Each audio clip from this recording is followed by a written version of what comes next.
நம்மகிட்ட நல்லா தான் பேசுகிறாங்க. ஆனால் நம்மளை பற்றி வேற ஒருத்தர்கிட்ட போய் வேறு மாதிரி பேசுகிறாங்க. நம்மக்கிட்ட நல்லா தான் பேசுகிறாங்க.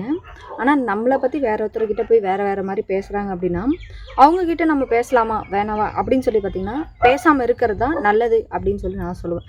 ஏன் அப்படி சொல்கிறேன்னா, இப்போ ஒரு ஒரு ஒரு குடும்பம்னு சொல்லி எடுத்துக்கலாம் சரிங்களா? ஒரு குடும்பம் இருக்குது. அதாச்சும் மாமியாருக்கும் மருமகளுக்கும் அந்த ஆவலை. இப்போ நாத்தனார் இருக்காங்க. இப்போ நாத்தனார் என்ன பண்ணுறாங்க, மருமக கிட்ட நல்லாவே பேசுகிறாங்க. ரெண்டு பேருக்கும் ஒரு ஃப்ரெண்ட்ஷிப் மாதிரி ஒரு பாண்டிங் கிரியேட் ஆகுது.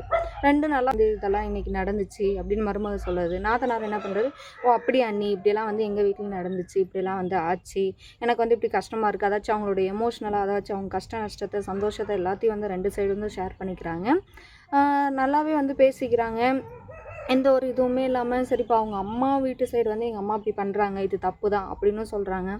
இன்னொரு பக்கம் ஆமாம் நீ சொல்கிறது கரெக்டு, ஏன் அண்ணி இப்படி பண்ணுறாங்க அப்படின்ற மாதிரி பேசிக்கிறாங்க. எல்லாமே இது பண்ணிக்கிறாங்க. அந்த அளவுக்கு ஒத்துமை இருக்குது. ஆனால் என்ன பண்ணுறாங்க, இங்கே பேசுகிறது இப்போ மருமக என்ன நினைப்பா, ஓகே நம்மளுக்கு இவங்க ட்ரூவாக இருக்காங்க, ஏன்னா நம்மக்கிட்ட நல்லா பேசுகிறாங்க, நல்லது கெட்டது அப்படியெல்லாம் எல்லாமே சொல்கிறாங்க, அப்போ கண்டிப்பாக இவங்க நம்மளுக்கு உண்மையாக இருப்பாங்க அப்படின்னு சொல்லி மருமக நினைக்குது. ஆனால் அவங்க நாத்தனார் என்ன பண்ணுறாங்க, இங்கே நல்லாவே பேசிகிட்டு இருந்துட்டு மற்ற விஷயம் ஒரு சில விஷயத்தெல்லாம் எடுத்துகிட்டு போய் என்ன பண்ணுறாங்க, அவங்க வீட்டில் ஷேர் பண்ணுறாங்க.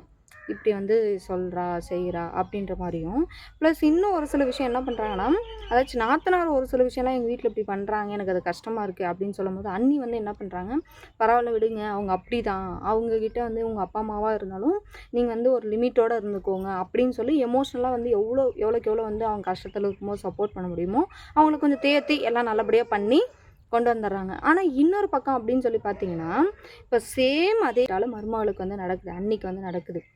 அண்ணி ஒரு இப்போ நம்ம ஒரு விஷயம் ஒரு அன்பை கொடுக்குறனாலும் நமக்கு அந்த அன்பு திரும்ப கிடைக்கும்னு எதிர்பார்ப்போம் இல்லையா? அந்த மாதிரி எமோஷ்னலாக அந்த பாண்டிங் அவங்களே எனக்கு அப்படி ஆறுதல் சொல்லணும், சப்போர்ட் பண்ணணும் அப்படின்னு சொல்லிட்டு அண்ணி போயிட்டு நாத்தனார்கிட்ட சொல்கிறாங்க, உங்கள் வீட்டில் என்னை இப்படிலாம் பண்ணுறாங்க, இப்படியெல்லாம் செய்கிறாங்க, எனக்கு ரொம்ப கஷ்டமாக இருக்குது, என்னால் நிம்மதியாக இருக்க முடியல, இப்போ நான் வேறு ஏதாச்சும் ஒரு விஷயத்த செய்யலாம் அப்படின்னாலும் இது என் மண்டையில் ஓடிட்டே இருக்குது, அதனால் எனக்கு நிம்மதியே இருக்க மாட்டேங்குது அப்படின்னு சொல்லி சொல்கிறாங்க. ஆனால் இங்கே நாத்தனார் என்ன பண்ணுறாங்க அப்படின்னு சொல்லி பார்த்தீங்கன்னா, சரி ஓகே விடு, அவ்வளோதான் விடுங்க அண்ணி அப்படின்னு சொல்லிட்டு முடிச்சிடுறாங்க. அதாச்சும் ஒரு வார்த்தையில் முடிச்சிடுறாங்க. இவங்களுக்கு பரவாயில்ல விடுங்க, அவங்க இப்படி தான் அப்படி கொஞ்சம் சப்போர்ட் பண்ணியும் பேசலை, இவங்க சொல்கிற உண்மைன்னு சொல்லலை, எதுவுமே சொல்லலை, சரி ஓகே விடுங்க அவ்வளோதான் அப்படின்ற அந்த ஒத்த வார்த்தையில் சொல்லும்போது என்ன ஆகுது, அன்னைக்கு மனசளவில் ரொம்ப கஷ்டமாகுது. நம்ம ஒவ்வொரு விஷயம் அவங்க